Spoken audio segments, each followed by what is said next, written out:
Imagine you're outside, you slip, and your most valuable ring falls straight into a thick, muddy puddle. In an instant, it's gone, completely swallowed up by the dark water. Your first instinct is probably to reach in and feel for it, but that's a mistake. Moving your hand around will just stir up the silt, and you might accidentally push the ring even deeper into the soft ground. Looking down, you see a thick, murky soup. Light can enter the water, but the swirling dirt creates a hazy wall that blocks your view of anything underneath. The real problem here isn't just that the ring is wet, it's that the mud has completely neutralized our best tool for finding things, our eyesight. To understand how to see through this, we have to look at how vision works. For you to see the ring, light has to travel down through the water, hit the diamond, and bounce in a straight line directly back to your eyes. In clean water, the water acts like an open, empty highway, letting light travel down and back without anything getting in its way.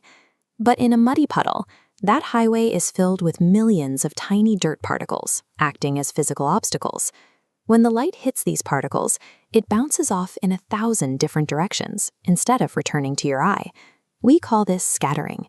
This microscopic traffic jam traps the light we need, making it impossible for those rays to ever make it back to the surface.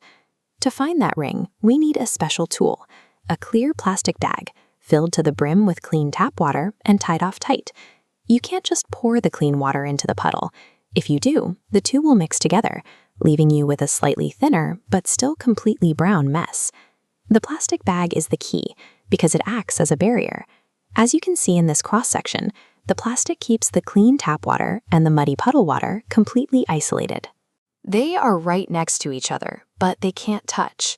This gives us exactly what we need, a contained pocket of clear water that stays clean, no matter how much mud is around it.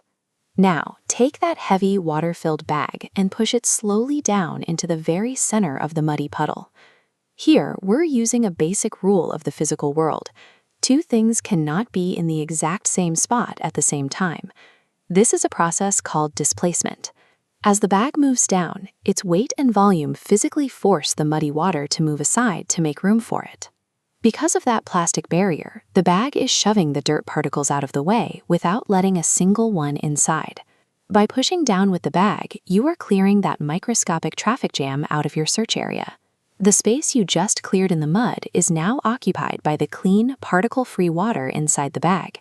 Since this water is perfectly clear, there's nothing there to catch the light or bounce it away. Look at the path we've created. It's like a transparent tunnel that goes from the surface of the puddle all the way down to the bottom. Light can now travel through the bag, hit the lost ring, and reflect perfectly back up to your eyes. We haven't cleaned the whole puddle, but we've successfully built a temporary, clear highway for light to reach the ring. When you look down through the bag, the diamond ring will appear suddenly, gleaming clearly on the bottom. Now that you can see exactly where it is, you can reach down right next to the bag and pick it up with total confidence. Using a simple barrier and the power of displacement turns a blind, messy search into a quick and successful rescue.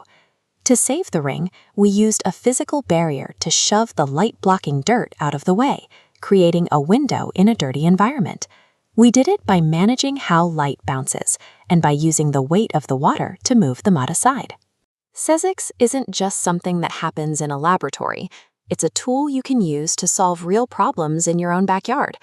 Remember this displacement hack the next time you drop something valuable. A little bit of science can save the day.